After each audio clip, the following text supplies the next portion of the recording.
विजय सिंह राजपुरोहित जी, पाली राजस्थान से। राधे राधा वल्लभ श्री हरिवंश महाराज जी, आपके चरणों में कोटि कोटि प्रणाम।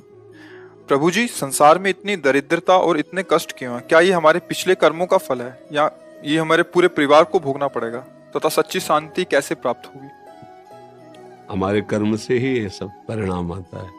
अब खेती तो बहुत अच्छी उपजाऊ है, लेकिन आपने मेहनत नहीं की, बीज नहीं बोया, खाद नहीं लगाई, रक्षा नहीं की, तो भीख ही मांगनी पड़ेगी। फिर आपको है तो खेती। जो कर्म भूमि है, यहाँ जैसे भी शुभ अशुभ कर्म करोगे आपको वैसे ही फल भोगने पड़ेगा। ये पीछे की खेती है जो अभी भोग रहे हो। अब संभाल लो, अब संभाल लो तो वर्तमान भी आनंद में होगा और भविष्य भी आनंद में होगा। हम कोई पशु नहीं है कि हम केवल पीछे का ही भोगते रहे और उसी के अधीन रहे। नाम जप करो भगवान का और दूसरों को सुख पहुंचाने की भावना करो, अभी दरिद्रता नष्ट हो जाएगी। पक्का समझ लो। जिसको धन चाहिए, हम तुम्हें आंतरिक बात बता रहे हैं, जो है जितना है उसी से माता पिता भाई बंधु और आए हुए अतिथि और किसी एक बाहरी दुखी जिससे हमारा कोई मतलब नहीं, उसको सुख पहुंचाना शुरू करो। फिर देखो दरिद्रता नष्ट ना हो जाए तो हमें बता देना। किसी एक भूखे को 2 रोटी देना शुरू करो, किसी एक ऐसे दुखी को सहयोग करना शुरू करो, देखो आपकी उन्नति शुरू हो जाएगी। हम कैसा चाहते, किसी एक का छीनने को मिल जाए तो हम सुखी हो जाए, किसी एक को हम दुखी कर दे हम सुखी हो, ये सर्वनाश की बातें हैं। वही हमको भोगना पड़ता है। अगर हम धर्म से चले तो सर्वलोक महेश्वर भगवान, ऐसा नहीं कि वो देख, एक सेकंड भी कोई ऐसा नहीं है जिसको भगवान नहीं देख रहे हैं। मान लेना, एक सेकंड भी ऐसा नहीं है कि वो तुम्हें देख नहीं रहे।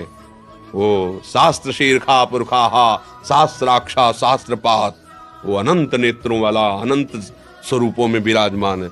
सही ढंग से चलो, पीछे की बिगड़ी बना लो, आगे का मंगलमय मार्ग हो जाएगा। नाम जप करो, कोई नशा मत करो, जो अर्थ कमाओ, माता पिता परिवार को सेवा, और किसी ऐसे को जिससे बदला लेने का भाव ना हो। जैसे मान लो हमने आपको जल पिलाया तो कभी आप हमको हाथ जोड़ के भी राधे राधे कहेंगे, ऐसी भावना नहीं हो। ऐसे किसी की सेवा करो, किसी पशु, किसी पक्षी, किसी ऐसे व्यक्ति की, वो तुम्हारे लिए इतनी जोर का काम करेगा कि सब व्यवस्थाएं बननी शुरू हो जाएंगी। वो कैसे बनाता है समझ में नहीं आता, और जब कर्म बिगड़ जाते हैं तो कैसे बिगड़ता संभाल भी नहीं पाते। इसलिए उसको रिझा लो, सारी बात बन जाएगी। भाई वो वृद्ध कोई ऐसा भूखा प्यासा बीमार पड़ा हो, इन बातों पे लोग ध्यान नहीं देते। कोई पशु ही है, सेवा का अवसर मिला है, तन मन धन से कर दो से, उसका परिणाम जो आएगा। हाँ, एक बार हम वाराणसी में घाटों में रहते थे, तो वर्षा होने लगी तो भाग के हम ऐसे छतरियां होती उन पे बैठ, तो देखा एक आदमी ऐसे पड़ा था और वहीं से जल प्रवाह ऐसे जाना था। वर्षा शुरू हुई, तो हम कहा ये मुर्दा है या जिंदा? तो उनका बाबा ये जिंदा है। हम कहा तो अभी बह जाएगा और गंगा की धारा में चला जाएगा। अरे बोले बाबा एक काशी। हम कहा नहीं ऐसा कैसे? तो उठ क्यों नहीं रहा? बोले उठ कैसे, उसको गलित कुष्ठ है, वो रगड़ रगड़ के चल पाता है। तो हम कहा वर्षा हो रही, भागे वहां से। अरे बोले वाह काहे को, या तो ऐसे हम भाग के गए, मवाद ऐसे गंदा ऐसे सब घाट में पड़े। और उस समय नवयुवक अवस्था थी, शरीर में ब्रह्मचर्य का पावर था, ऐसे टागा और सीढ़ी चढ़ते हुए ऊपर ले गए। तो ऊपर एक बारंडा टाइप बना था, तो वहां के जो लोग थे मना, इसको क्यों अंदर लाए ऐसे? उनका 1 मिनट में तुम्हारी भी स्थिति ऐसी हो सकती है, ऐसा नहीं कहना चाहिए। आप बिल्कुल सावधान, इसको हटाइएगा। जब उसको लेटाया ना, तो जो हमारा आंख खोला, फिर जब लेटाया उसको, और जो देखा आपको क्या बताएं, ऐसा प्यार भरी दृष्टि से जब देखा, तो हम ऐसे ऐसे उनको, अब हमारे पास तो अकिंचन, कुछ ना सुविधा है, ना पैसा है, ना भोजन है। घाट में रहते थे, जो महादेव जी दे देते थे उससे में रात दिन अपने भजन मार्ग, किसी आश्रम में नहीं जाना, किसी से मांगना नहीं, ऐसा एकांत।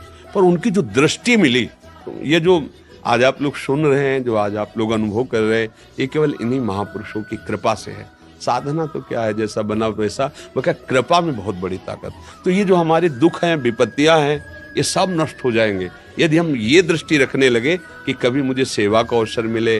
जो असहाय हैं, जो असमर्थ हैं, ऐसे मान लो पशु है, अब वो क्या कहाँ दवाई मांगेगा, कहाँ इंजेक्शन, अब उसका पैर टूट गया है, उसको ले जाएं, जहाँ पशु अस्पताल, उसको दवाई करवाएं, उसको जब तक थोड़ा ठीक ना हो जाए तो उसको खान पान की भगवान रीत जाएंगे। सच्ची मानिए, पर ये बातें सबकी समझ में नहीं आएंगी।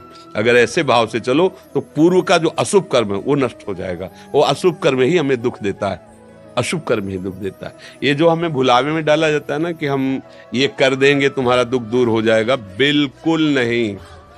ये हम मतलब बिल्कुल अनुभव की बात कहते हैं। इस भुलावे में कभी न फंसो, बिल्कुल इन बातों, अपने कर्म को शुद्ध भाव से करो। किसी से आशीर्वाद मांगने की जरूरत नहीं है। भगवान सबके हैं, जैसे हमारे हैं ना वैसे तुम्हारे हैं। तुम्हारी दृष्टि में भगवान के प्रति पक्षपात लग सकता है कि भगवान इनको ज्यादा चाहते हैं, हमको नहीं। लेकिन उस माँ से पूछो जिसके 4 लड़के हैं, 2 कमाते हैं और 2 ऐसे ही हैं, उस जब भोजन परोसेगी तो चारों को बराबर पर। ऐसे ही भगवान कहते सब मम प्रिय सब मम उपजाए, तुम सब मेरे बच्चे हो। पर भगवान से विमुख होकर गलत आचरण करोगे तो वही माया पीट रही, कभी दरिद्रता, कभी विपत्ति, कभी